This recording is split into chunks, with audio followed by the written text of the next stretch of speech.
in base a... C'era Alessio Morosini che proprio adesso diceva, una volta si diceva sicuri come in banca, no? Ma oggi non è più vero, avvocato De Manicor. Non è più vero, ovviamente ricollegandomi a quanto appunto diceva anche il professore, questo, cioè queste banche sono banche che sono diventate grandi, ma ovviamente grandi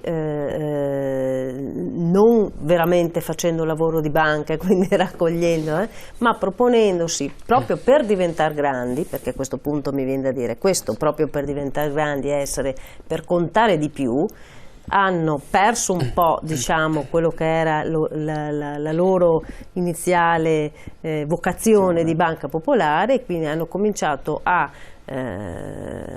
offrire un po' in modo anche ricattatorio le proprie azioni. E ricordiamo azioni che è vero che noi magari dal punto di vista di conoscenza o risparmiatore di quello che succede non siamo molto informati, però sono azioni, sono titoli per cui va male, ma dobbiamo anche ricordare che il risparmiatore che si presenta in banca, magari che era cliente da anni e c'è qualcuno che ti offre un titolo della banca considerato solida ad un prezzo alto, non sapendo o forse non era informato del fatto che quel prezzo veniva stabilito dalla banca stessa, perché non essendo quotata non c'era un mercato, diciamo così, di scambio, è chiaro che un piccolo risparmiatore, per quanto poco, a questa cosa ci credeva, considerando che magari era cliente da tanto tempo. Quindi è chiaro che adesso investire in titoli di banche forse appunto è opportuno non farlo, oppure essere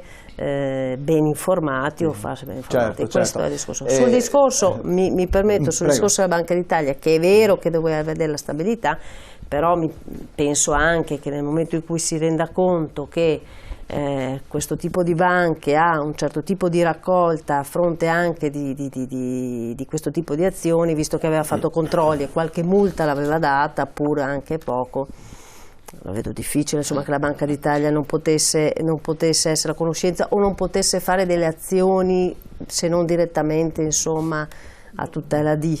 Secondo me il problema è che l'enfasi della normativa italiana è sulla stabilità, certo, non è sulla tutela dei risparmiatori. Però c'è tutto un capitolo delle norme, il decimo, Prego. che tende a disciplinare integralmente tutti i rapporti fra gli intermediari del credito e il consumatore finale, e non è una normativa di derivazione legislativa, ma è fatta proprio ad hoc dalla Banca d'Italia, perché è inserita all'interno delle norme di vigilanza. Allora questo corpo normativo avrà un senso, voglio dire, quindi le norme ci sono in realtà, non è che non ci siano, è che molto probabilmente si fa una gran fatica ad applicarle, o comunque a farle riconoscere dai nostri tribunali. Questo è il peggio. Politica di applicarle. Manca anche la volontà di farle applicare. Tema, secondo me, poi mi scusi, le rubo, mutuo solamente un discorso eccezionale che è stato fatto non da me, ma dal procuratore capo della Corte dei Conti non più di 10 giorni fa, che ha detto: io sono decenni che sento fare strabilianti piani triennali anticorruzione, uno più bello dell'altro,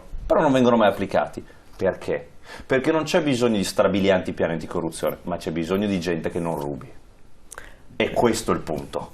Noi possiamo fare il più bel sistema di tutela del consumatore, ma poi ci vogliono delle persone che siano oneste all'interno di queste banche, e soprattutto nel momento in cui ci siano persone disoneste pronte a rubare, pena certa, e soprattutto non possono mai più avere niente a che vedere con il denaro pubblico e privato. Quindi devono essere estromessi da questo, perché negli Stati Uniti Madoff fa una mega truffa e prende 150 anni di galera.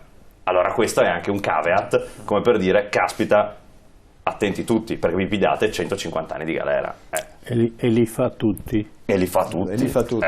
Guardi, professor Casa, visto che la natura fin dove arriva, lui si può scontare la pena. Leggiamo questo SMS. La Banca d'Italia non è d'Italia, ma è proprietà delle banche. Cosa si vuole? Che ci dicano che la banca ci sta fregando, i risparmi dei nostri genitori si sono volatilizzati dopo che ci hanno detto che le azioni valevano molto, ma non riuscivamo a venderle per realizzare nulla di concreto. Ora non abbiamo più nulla in mano. È così, professor Casa, la Banca d'Italia è il controllato, il controllore che è controllato da chi deve andare a controllare, quindi è una cosa che va all'assurdo, ma peraltro lì in un'altra trasmissione ne abbiamo parlato, che le banche diventando socie della Banca d'Italia automaticamente si sono appropriate di fondi della Banca d'Italia per decine e decine di miliardi e non si capisce perché. Mentre in Germania l'andamento è stato completamente diverso perché quei denari sono stati accantonati in altra maniera, invece sono diventate le banche quelle che hanno usufruito di questi vantaggi.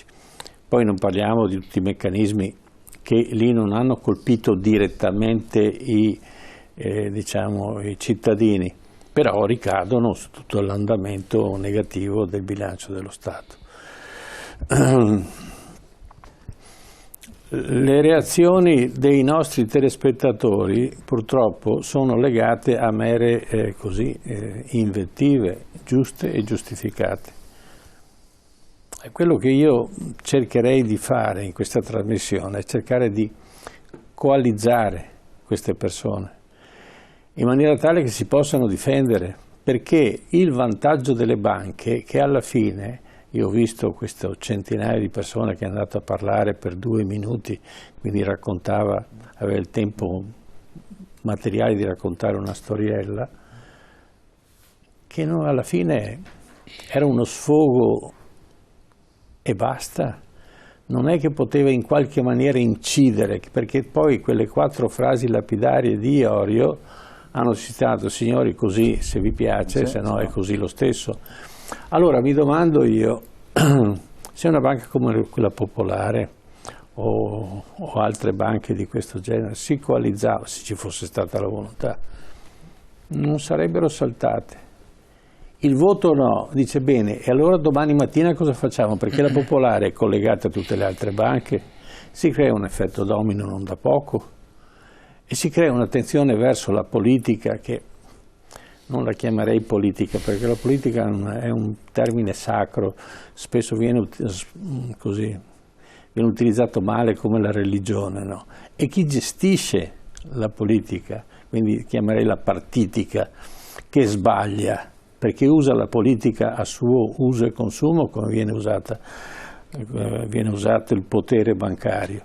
Se effettivamente ci fosse la volontà di dare una spinta a questo Paese attraverso le banche, c'è, ma non c'è e non c'è volontà, tant'è che è vero che ieri finalmente il nostro Presidente della BCE, dopo che noi l'abbiamo ripetuto 3.000 volte dicendo che vanno aiutati i debitori e non le banche e non i creditori, perché questo è una vecchia tradizione biblica del Giubileo, no? Che non parlava di remissione di peccati ma di remissione dei debiti, non debiti peccati ma debiti di denaro, e rimetteva, era una saggezza, rimetteva in funzione il sistema economico di quel popolo che la utilizzava. Quando si parla di 7 vacche grasse, 7 vacche magre, è il classico ciclo economico da sempre, perché le azioni crescono e improvvisamente calano, perché sennò non possono crescere all'infinito, e è già tutto scritto. Nonostante questo, le banche non tirano fuori soldi, non vogliono rischiare. La banca ormai ha perso il senso del rischio.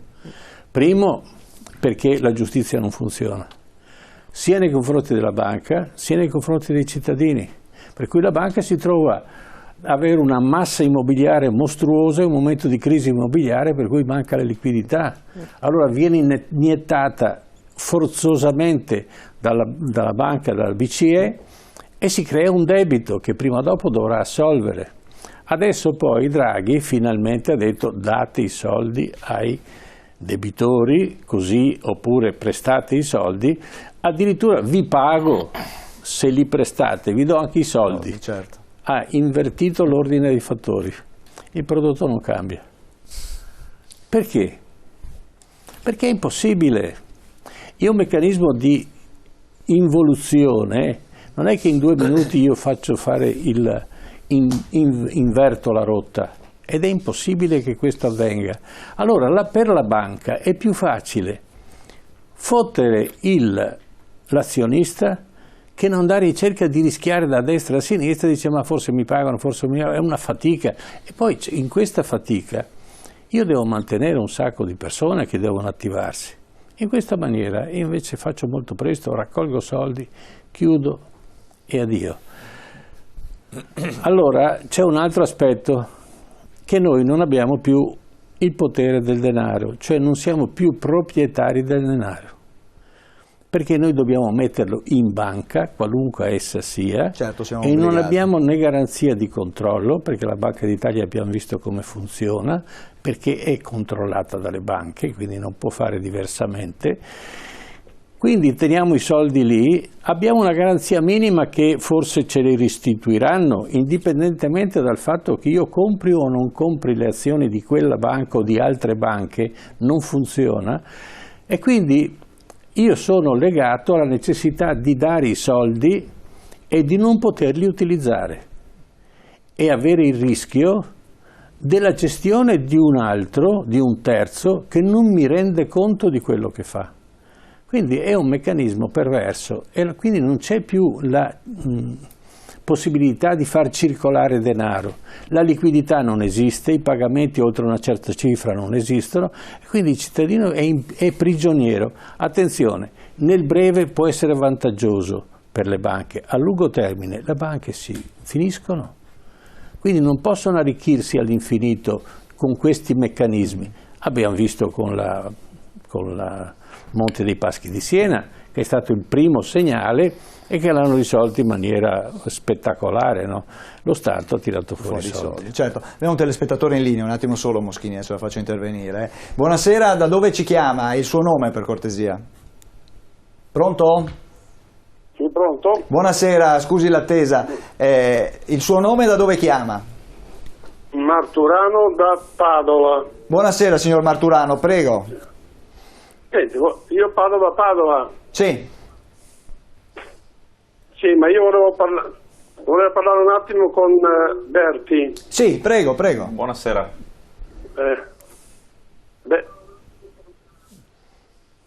Può parlare, la sentiamo. Sì, grazie. Ascolta Berti, Prego. noi siamo dei giovani e cerchiamo appunto lavoro, però lavoro non ne troviamo. Abbiamo pensato di metterci in proprio per aprire un'attività commerciale, però servono soldi. In banca non si può andare perché ti strozzano. Allora, vedendo che avete messo voi dei 5 Stelle da tutte le parti l'attività del microcredito, ecco, io volevo sapere da lei, Sì. gliel'ho già anticipato 2 mesi fa, Sì. però lei non mi ha mai risposto, e volevo sapere appunto cosa noi giovani dobbiamo fare per accedere a questo microcredito dei 5 Stelle. Ok, perfetto, grazie. Allora, prima di tutto bisogna avere quello che viene chiamato un piano industriale. Che cosa vuol dire tecnicamente? Un'idea, Un progetto. E questo progetto può essere messo a punto assieme a un consulente del lavoro che lo farà gratuitamente. Perché dico gratuitamente? Perché andando sul sito www.microcredito 5 stelle 5 in numero.it si potrà trovare, mettendo la propria provincia, una lista di consulenti del lavoro che gratuitamente potranno dare questa consulenza. Ottenuto questo, ci si potrà andare a richiedere la possibilità di ottenere questo microcredito, che appunto è un finanziamento, e questo finanziamento potrà essere dato senza bisogno di fornire garanzie, perché le garanzie ce le mettiamo noi. Ad oggi in Veneto sono partite quasi 60-70 nuove imprese, tutte nuove imprese che sono nate grazie appunto al taglio dei nostri stipendi. Poi per qualsiasi informazione, per qualsiasi dubbio, io lo dico a tutti i telespettatori, possono scrivere anche a me personalmente, io per quello che posso do una mano. C'è il mio indirizzo email della regione, è bertj, che è la mia prima lettera e nome di Jacopo, @consiglioveneto.it. Quindi invito il signor Marturano, se dovesse avere problemi, Certo. poi casomai lo indirizzo io alla persona, comunque sul sito microcredito5stelle.it trova tutte le indicazioni. Sentiamo anche il signor Valentino. Buonasera signor Valentino, lei chiama da dove? Io chiamo dalla provincia di Vicenza, lo chiamo esattamente. Prego, Ci racconti? Niente, io volevo intervenire solamente per un discorso. Allora, quando è successo il caso della Banca Popolare, nessuno sapeva niente di noi, nel senso abbiamo acquistato delle azioni senza nessun problema, perché io sono un pensionato che ha anche avuto dei problemi di salute, che quando ho investito la mia liquidazione, indifferentemente da tanti discorsi, avendo anche all'interno della Popolare, avevo sia, e ho ancora, la figlia e anche il genero, uno è direttore di una filiale e l'altra è una consulente finanziaria.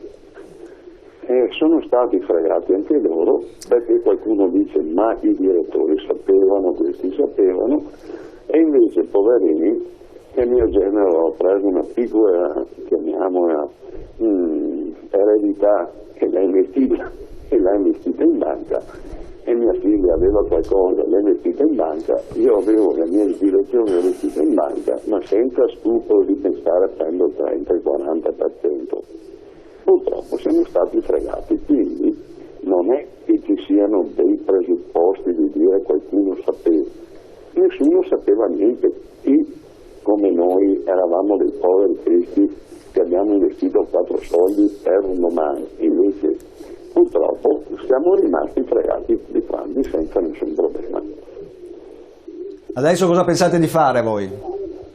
Ma io intanto mi tengo, chiamiamo, a disposizione le decisioni di mia figlia e di mio genero, che al limite mi diranno qualcosa, però anche loro sono nella nostra condizione e che sono fregati anche loro.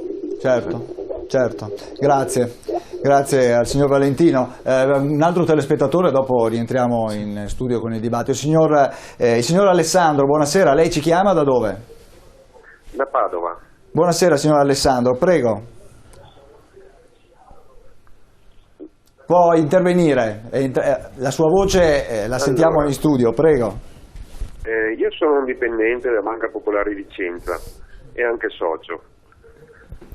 E volevo chiedere a tutti i presenti cosa intendono intanto per banca, perché si parla tanto di un argomento astratto, però devo ricordare che a parer mio la banca è fatta di soci, dipendenti e anche clienti.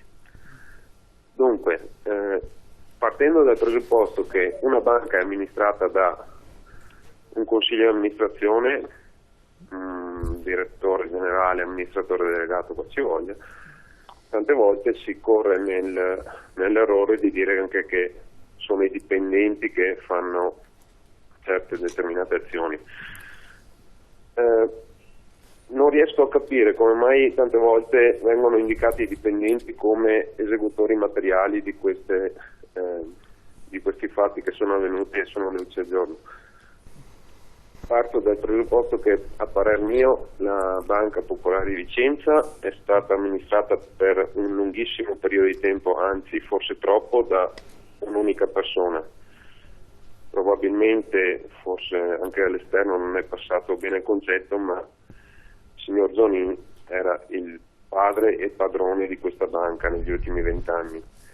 Dunque tutto quello che è successo a parer mio è da ricondurre soprattutto a lui, tant'è che presumo che la legge forse unica da fare per salvaguardare i risparmiatori, i dipendenti e anche i soci sarebbe quella di far pagare in prima persona gli amministratori anche con i propri patrimoni personali, visto che ricevono dei compensi elevatissimi rispetto al lavoro che fanno, hanno in mano un potere economico notevolissimo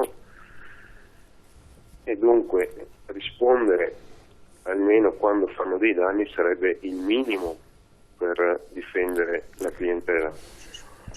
Dopo, chi viene a dire che i dipendenti sono complici in quello che è avvenuto, devo fare solo un esempio, cioè i soldati al fronte sono i carnefici o le vittime. Grazie. Certo, grazie a lei, grazie al signor Alessandro, dunque dipendente della Banca Popolare di Vicenza, dice innanzitutto cosa intendiamo per banca. Mi scusi Greco, no, volevo far intervenire Moschini che è in attesa da un po' di tempo, così rispondiamo un po' anche ai telespettatori. Abbiamo avuto due telefonate particolari perché persone che in un caso aveva i figli e la figlia del genero che lavorava all'interno o che lavorano all'interno della Banca Popolare di Vicenza, in questo caso un dipendente, dicono non puntiamo il dito sui dipendenti che vengono indicati come complici a volte del... Sì, allora praticamente tutti i dipendenti di Banca Popolare di Vicenza sono anche azionisti della Banca Popolare di Vicenza, molti hanno il TFR in azioni, quindi questo bisogna naturalmente dirlo. L'ha dichiarato proprio qualche giorno fa appunto il procuratore Cappelleri, quindi mi richiamo alle sue parole, e ha detto appunto che stanno indagando per associazione a delinquere, e se dovesse emergere che i dipendenti sapevano o comunque dovevano sapere che effettivamente i prezzi a cui venivano vendute le azioni non erano corretti, ecco che in quel caso lì appunto anche i dipendenti nella loro veste appunto di esecutori materiali potrebbero essere condannati appunto a risarcire i danni degli azionisti appunto a cui hanno venduto le azioni. Questo ecco, precisiamolo. Per quello che riguarda Zonin, allora noi abbiamo fatto proprio ieri un esposto.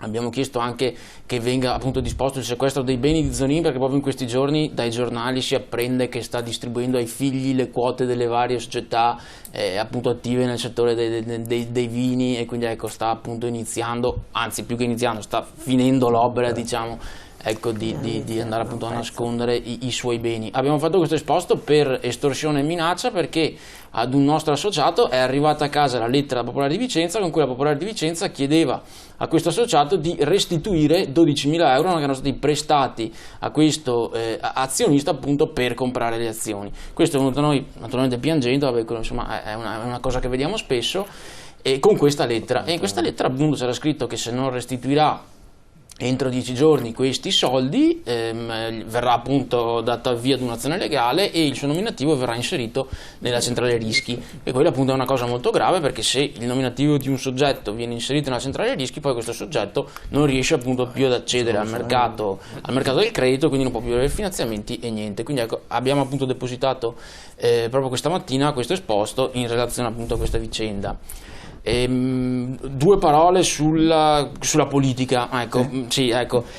Allora, stamattina siamo stati ad esempio in regione, c'era appunto l'audizione in commissione regionale relativamente appunto ai fatti delle Popolari Venete. Ecco, dobbiamo comunque prendere atto che quello che riguarda anche appunto l'ambito bancario non lo decide né la regione, ma neanche il governo nazionale, perché ormai appunto tutta la normativa è tutta normativa di derivazione comunitaria, viene decisa appunto a Bruxelles, e quindi noi non facciamo altro appunto che ratificare il volere di Bruxelles. Anche proprio in riferimento alle assemblee delle due popolari avrete tutti visto, anche i telespettatori appunto hanno visto, che quando mancavano 2 o 3 giorni alle assemblee appunto gli amministratori delegati dicevano abbiamo ricevuto la lettera del BCE, se non passano 3 sì, commissariamento, bail-in, e quindi ecco, siamo sotto ricatto da parte dell'Europa. E c'è da dire che sembra che dove ci stanno portando appunto gli europei, diciamo, insomma, chiamiamoli burocrati come li chiama 5 Stelle, usando un termine che secondo me rende bene l'idea, non sembra che ci stiano portando verso un qualcosa di positivo, perché se noi andiamo a vedere i dati di questi ultimi mesi delle due popolari sono pessime. Popolare di Vicenza aveva 30 miliardi in deposito e adesso sono scesi a 21, Veneto Banca ne aveva 27-28, adesso sono scesi a 24-25. La fiducia del pubblico è ai minimi termini, e quindi insomma è così, non si sa dove stiamo andando. Certo. Professor Greco, poi Morosin e anche Berti. Volevo solo rispondere a un sms che avevo visto che era... Posso al volo? C'era scritto una telegrafico. Una signora Francesca aveva scritto: mi sono trovata investito i miei soldi in azioni senza che io l'avessi chiesto. Come ha detto giustamente prima il professore, vada immediatamente in banca a far presente che lei non vuole quelle azioni e che immediatamente disinvestano e rimettano dove lei più ha piacere i suoi soldi, perché si ricordi sono soldi suoi e quindi lo faccia immediatamente. Questo è un consiglio spassionato. Benissimo, professor Greco. Allora, giusto per ricollegarci a un po' di questioni. Allora, è vero che le normative in materia bancaria emanano dalle istituzioni europee, però sottolineo che, attenzione, c'è il Parlamento europeo, cioè qui noi dobbiamo smettere di far finta che non c'entriamo nulla. Cioè, qui ci sono nostri rappresentanti in sede europea che hanno assunto delle decisioni, sono italiani, non sono... Dopo, io vorrei capire però perché le stesse direttive vengono applicate in altri paesi e non si vedono queste robe qui. E questo lo dobbiamo anche dire, perché l'applicazione, come dico, gli avvocati mi potrebbero correggere, ma il dettaglio fa la differenza qui, il dettaglio fa la differenza. Allora, su questo punto, secondo me, invece io penso che sia stata l'applicazione che in Italia si è fatto. Faccio un esempio pratico. Dice l'amministratore attuale della Popolare che se no arriva il commissariamento, ma non lo so mica se non gli conveniva il commissariamento. Non lo so mica. Il commissariamento disposto dalla BCE è anche a tutela degli azionisti a questo punto. Cioè questa questione è una questione, diciamo, di come viene raccontata la storia. Quindi, lo è sempre stata presentata come un passo obbligato. No? Per chiudere, è un passo obbligato per tutelare gli amministratori che hanno deciso, avranno ragione loro, io non conosco la vicenda, di non fare azioni di responsabilità. È un passo obbligato per chi? E qui la risposta alla questione di chi è la banca. La banca sono tutti i pezzi, io non aggiungo nulla, è stato detto molto chiaramente quali sono le responsabilità di diversi livelli, però qui c'è il tema della responsabilità degli amministratori che è stato più volte richiamato. Allora, proposta molto semplice: una banca che in una situazione di crisi non può distribuire emolumenti agli amministratori oltre un certo limite. Questa cosa mica mi sembra difficile da fare. La fanno nel Regno Unito, che è il paese delle banche, e invece in Italia non si riesce a fare una norma di questo genere. Una banca che è in crisi o che comunque ha delle difficoltà, automaticamente si mettono dei limiti agli emolumenti degli amministratori. Qualsiasi azienda normale. Come qualsiasi azienda, però. Qualsiasi azienda normale, queste sono nel caso della banca. Morosini, dopo dobbiamo andare in pubblicità. Sì, quello che ha detto il professore è anticipatorio di quello che stavo dicendo io, ovvero questo, che nei 2 minuti non ho potuto dire in assemblea sabato, lo diciamo stasera a 7 Triveneto. In fondo l'alternativa all'approvazione del passaggio da Popolare a SPA, qual era il commissariamento, e nessuno ha mai affrontato quale sarebbe stata la conseguenza di un commissariamento. Io credevo, per questo ho votato no come piccolo azionista, che il commissariamento potesse essere al tempo stesso una minaccia al CDA ad operare con maggior attenzione per gli azionisti defraudati, ma anche un'opportunità, perché l'azione recuperatoria, il mal tolto si può restituire ai danneggiati probabilmente con un'azione adottata dal commissario, che è svincolato anche da quella che è l'organo di controllo della Banca d'Italia, perché non ha l'obbligo di presentarsi ben vestito il lunedì mattina in Banca d'Italia come dovevano fare Iorio Dolcetta, come accennavo prima, perché per andare in borsa. Questo si rapportava direttamente con gli organi della Banca Centrale Europea e diceva qui ci sono una serie di responsabili, e tra questi ci metteva al primo punto anche Banca d'Italia, che probabilmente allora qualcuno non stava più tranquillo sugli scranni di Banca d'Italia, e bisogna fare questo. E invece si è creata una situazione di minor garanzia, di minor tutela dei risparmiatori e dei piccoli azionisti. In questo modo sono in continuità di una gestione che, ripeto, secondo la Procura della Repubblica, di falso in bilancio, di aggiotaggio e di quant'altro. Poi, per la verità, si diceva che non è un fatto politico né veneto della politica né italiana. Io ho dei forti dubbi. La sovranità monetaria che cos'è? Ma stiamo vivendo un paradosso. La BCE è la prima nel mondo associato delle comunità umane, dove vi è l'organizzazione ordinamentale di qualcuno che sia delle leggi e si dà giustizia. L'emissione della moneta, il battere moneta, è una delle espressioni statuali. Oggi siamo arrivati con la BCE ad avere praticamente una moneta senza Stato, che è l'Europa, e uno Stato o gli Stati componenti l'Italia senza moneta, che è l'esatta contraddizione, non è mai accaduto nella storia che c'è una moneta senza Stato. Allora, una moneta senza Stato, vorrei così collegarmi a quello che diceva il professore, in realtà la BCE non ha il controllo della sovranità del Parlamento europeo. C'è una relazione tra il Parlamento europeo di comunicazioni, ma non c'è un controllo effettivo per cui il Parlamento può, con un suo atto formale, inibire l'attività della BCE. Può segnalare alla Commissione europea, può muovere una serie di meccanismi volti a creare un condizionamento, ma non può rovesciare le determinazioni. Sostanzialmente Draghi è una specie di despota con tutta la sua struttura, fa quello che gli pare e piace e non è poco, perché voi capite, togliere, vengo alla questione del territorio, e non è una questione politica, è per antonomasia una questione politica, ed è del territorio, di questo territorio del Veneto che noi parliamo. Voglio dire, una volta che avremo delle grandi banche, cosa gli interessa di queste grandi banche che opereranno in Veneto delle esigenze dell'economia? Nulla, zero. Quindi noi avremo un territorio che è già devastato con la tassazione, devastato con la fuga delle imprese, devastato con la fuga dei giovani. 100.000 italiani dicono, di cui oltre 12.000 veneti neolaureati se ne sono andati all'estero. Non abbiamo più futuro, siamo rimasti con 4 vecchi cui non pagheranno più la pensione, con dei lavoratori che non sono qualificati perché prevalentemente provenienti dall'estero, e quindi una situazione per cui mancava solo il colpo bancario. La politica la vedo assente, io non vedo una politica regionale, parlo di chi ha il comando della regione, nonostante le buone intenzioni e anche l'impegno dei 5 Stelle e di qualche altro singolo consigliere, ma la politica, dov'è il governatore Zaia? Che cosa ha fatto su questa materia? Perché ancora non si muove? E il governo Renzi, che supinamente ha accettato di dare applicazioni, quantomeno discutere in termini di tempi. Credo che tutti, io ho sentito molti azionisti anche sabato, ma anche il presidente Schiavon che guida un'associazione di azionisti. Il problema non era contrarietà a diventare SPA, può darsi fosse la soluzione anche buona, ma anche le è tempistiche, dei le tempi modalità. con le modalità. Qui hanno esaltato gli errori interni, la mala gestio, le falsificazioni in bilancio, i reati compiuti all'interno, li hanno fatti diventare un mostro. Il mostro ha fatto perdere la credibilità della banca, perché la banca cos'è? Un istituto di credito, abbiamo detto altre volte, e quando perde la credibilità non c'è più la banca. Certo, Questo è il Morosini, punto. dobbiamo andare in pubblicità, ci vediamo tra qualche minuto.